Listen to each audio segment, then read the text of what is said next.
Hi guys, আজকে আপনাদের এসডিএফএক্সের আরেকটি নতুন আপডেট দেবো, যেই ভিডিওটি আপনাদের শোনাটা অনেকটা জরুরি।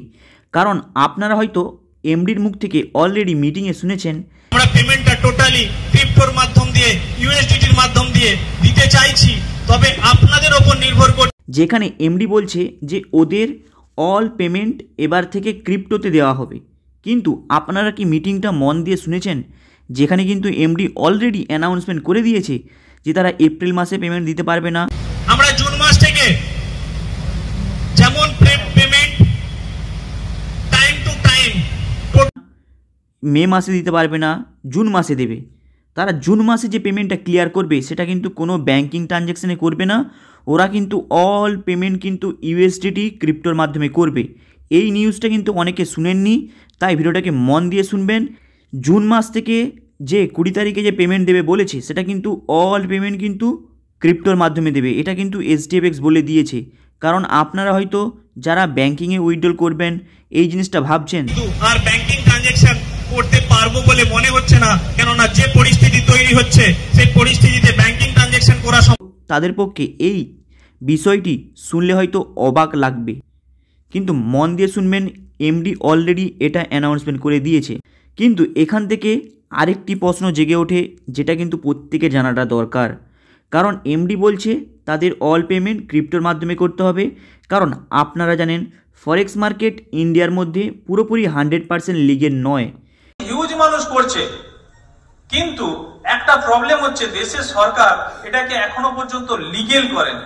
কেন লিগেল নয়? কারণ এই ফরেক্স মার্কেটে ডিপোজিট করে ইন্ডিয়ার হিউজ পরিমাণে অ্যামাউন্ট ইন্ডিয়ার বাইরে চলে যায়। তার জন্যেই কিন্তু ফরেক্স মার্কেটকে ইন্ডিয়ার মধ্যে ইললিগেল হিসাবে রেখেছে। এবার আপনারা হয়তো বলবেন যে কেন রেখেছে। আপনারা হয়তো জানেন না, যেই সময় আপনারা প্রফিটটা কামাচ্ছেন সেই সময় আপনাদের মনে খুবই আনন্দ যে আমরা প্রফিট কামাচ্ছি, আমরা খুব তাড়াতাড়ি বড়লোক হয়ে যাব। কিন্তু আপনারা কি কখনো দেখেছেন এবং কখনো ভেবেছেন যে যখন লসের পরিমাণটা হয় তখন অ্যাকাউন্ট কিভাবে জিরো হয়ে যায়? মানে আপনি 5 মাস ধরে যে প্রফিটটা কামিয়েছেন সেটা কিন্তু একবার লসেতেই আপনার অ্যাকাউন্টটাকে জিরো করে দিচ্ছে। মানে আপনি যদি 10% ইন্টারেস্ট পান 1 লাখ টাকা ডিপোজিট করে, তাহলে 8,000 টাকা আপনি কতদিন পেলেন? আপনি 5 মাস পেলেন। আপনার কিন্তু 50%ও বেরালো না। এবার যখন ওই 5 মাস পরে আপনার যখন অ্যাকাউন্টটা যখন জিরো হয়ে যাবে, তারপরে আপনি কি করবেন? দেখবেন সেই অ্যাকাউন্টটাকে রিকভারি করার জন্য আপনাদের আবার কাউকে ডিপোজিট করাতে বলবে। সেই ফান্ডটাকে লাগিয়ে আপনাদের ওই অ্যামাউন্টটা থেকে প্রফিট বের করে আবার রিকভারি করবে। এ থেকে কি বুঝলেন যে কেন ইন্ডিয়ান সরকার ফরেক্স মার্কেটকে ইন্ডিয়ার মধ্যে ইললিগেল হিসাবে ঘোষণা করে রেখেছে এবং কাউকে ট্রেডিং করার জন্য পুরোপুরি 100% পারমিট দেয় না। এই কারণেই দেয় না, কারণ এখানে ফরেক্স ট্রেডিং যেই করে সে কিন্তু প্রায় 50% থেকে 80% মানুষ লস পেতে হয়। কারণ মার্কেটে আপনারা অনেক কোম্পানি দেখেছেন, সেখানে কিন্তু একটাই জিনিস শুনেছেন, বিগত 3 থেকে 4 মাস বেশ প্রফিট দিয়ে যায়, তারপরে হঠাৎ সেই কোম্পানির লাইভ অ্যাকাউন্ট প্রচুর পরিমাণে লস পেয়েছে। আপনারা হয়তো শুনেছেন, যদি না শুনে থাকেন তাহলে চলুন এসডিএফএক্সের পুরনো কাহিনীর সম্পর্কে আপনাদের কিছু মনে করিয়ে দেই। আপনারা যারা এসডিএফএক্সের মধ্যে ডিপোজিট করেছিলেন আগে 2023 সালে, আপনারা কি দেখেছেন অক্টাইভেক্সে কি হিউজ পরিমাণে এসডিএফএক্স গ্লোবালকে গোল্ডের ওপরে লস পেতে হয়? আপনারা তো এই বিষয়টা শুনেছেন এবং এই বিষয়টি আপনাদের প্রত্যেকের হয়তো মনে আছে, কেউ কিন্তু আপনারা ভুলে যাননি। তাহলে এই বিষয় থেকে আপনারা কি শিক্ষা পেলেন? এসডিএফএক্স বলছে ফরেক্স মার্কেট ইন্ডিয়ার মধ্যে লিগেল নয় কেন? এবার আপনারা আশা করি বুঝতে পেরেছেন। কারণ ফরেক্স মার্কেট থেকে ইন্টারেস্টের পাওয়ার থেকে লসের ভাগটা ইন্ডিয়ার পাবলিকের কাছে অনেকটা হিউজ পরিমাণে বেশি। তাই ইন্ডিয়ান সরকার চায় না যে তাদের ইন্ডিয়ার পাবলিকের কামানো টাকা কোনো বিদেশি সংস্থার হাতে চলে যাক, কোনো বিদেশি প্ল্যাটফর্মের হাতে পুরোপুরি চলে যাক। ইন্ডিয়ার মধ্যে যে সাধারণ যে মানুষ রয়েছে বিভিন্ন রাজ্যে, তারা যেন না এখান থেকে পয়সা হারায়। তাই ইন্ডিয়ান সরকার এই ফরেক্স মার্কেটকে ইন্ডিয়ার মধ্যে ইললিগেল করে রেখেছে। কিন্তু এখানে আরেকটি সবথেকে গুরুত্বপূর্ণ বিষয় যেটা আপনাদের প্রত্যেকে জানা দরকার, কারণ এমডি এখন বলছে ওরা আইনারের মাধ্যমে ব্যাঙ্কিং ট্রানজ্যাকশন করতে পারবে না, ওদেরকে পেমেন্ট দিতে হলে ক্রিপ্টোর মাধ্যমে পেমেন্ট দিতে হবে, তাহলেই কিন্তু ওরা পেমেন্ট দিতে পারবে। তাই এমডি অ্যানাউন্সমেন্ট করে দিয়েছে ওরা এপ্রিল মে জুনের লাস্টের দিক থেকে পেমেন্ট চালু করবে, কিন্তু পুরোপুরি পেমেন্টটা হবে ক্রিপ্টোর মাধ্যমে।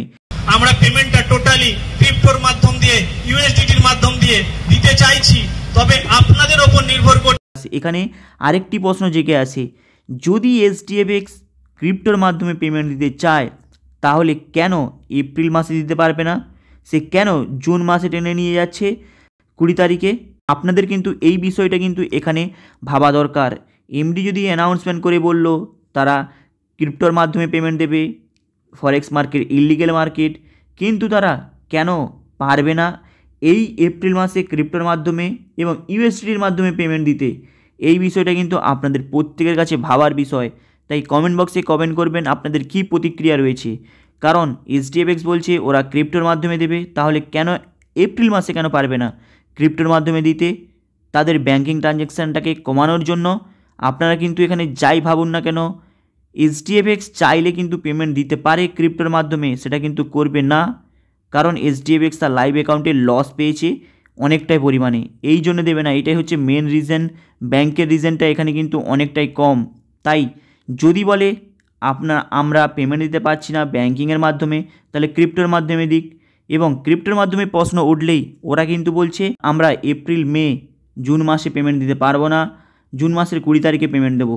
কিন্তু আপনারা কি জানেন জানুয়ারি মাসের পেমেন্ট অনেকে বাকি আছে, আপনারা হয়তো অনেকে জানেন পাননি। আপনারা ভেবেছেন 5 মাসের পেমেন্ট, দেখতে গেলে অনেকের 6 মাসের পেমেন্ট হয়ে যায়। তাহলে 6 মাসের পেমেন্ট কিভাবে ব্যাঙ্কিংয়ে ট্রানজ্যাকশান করতে পারবে? তাই কিভাবে ওরা পেমেন্ট করবে 6 মাসের পেমেন্ট এককালীন আপনাদের ব্যাঙ্ক অ্যাকাউন্টে? এটা কিন্তু কোনো দিক থেকেই পারবে না। হয়তো এই বিষয়টি শুনে আপনাদের মনটা খারাপ লাগতে পারে, এটাই হলো সত্যি। হাই গাইস, আপনাদের মতামতটা কেমন লাগলো ভিডিওতে কমেন্ট বক্সে কমেন্ট করবেন। এর ফলে আপনাদের নেক্সট ভিডিওতে আরেকটি নতুন ভয়ঙ্কর আপডেট দেবো, যেটা হচ্ছে আপনাদের শুনে অনেকটা মন খারাপ হতে পারে। চলুন দেখা হবে আবার নেক্সট ভিডিওতে। চ্যানেলটাকে আপনারা সাবস্ক্রাইব করে দেবেন।